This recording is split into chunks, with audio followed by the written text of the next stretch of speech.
Let freedom ring. You saw people as people, and that's what we need to get back to. And I believe that this march and standing for what he believes in that dream. It keeps that dream alive. Do you think there's still a lot to be done? I believe so, but baby steps are needed. Change scares people, so I believe that a little bit of change here and there will be able to push us in the right direction. Following the MLK March, hundreds of young adults from different races, religions, and backgrounds headed over to the Diversity Expo. Many I spoke to say times are tough, but they're hopeful the flame of freedom can be reignited and people can remember Dr. King's teachings of unity and equality. You gotta stay positive that although there is some darkness, there's always light on the other side, and that we need to keep going forward and believe in what we believe in, that everyone is human and everyone deserves to be equal, and there should be diversity because that helps with representation as well as just being proud of who you are.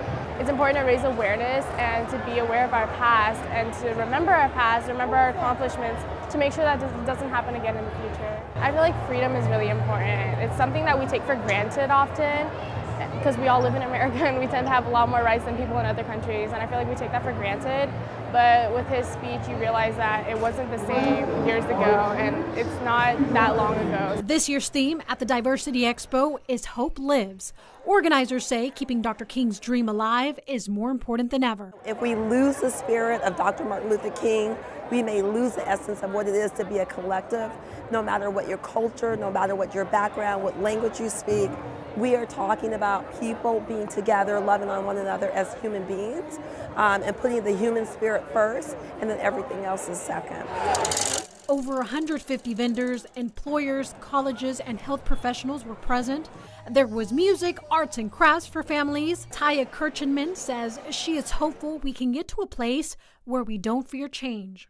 A lot of times we might look at each other and fear each other or have trust issues, but we should look at each other and see a friend, and see a stranger as a friend that we just haven't met yet or gotten to know yet. Josiah Greer says Dr. King's message decades ago was important then and is just as important now. Make sure we take care of each other, because if we don't, then who will?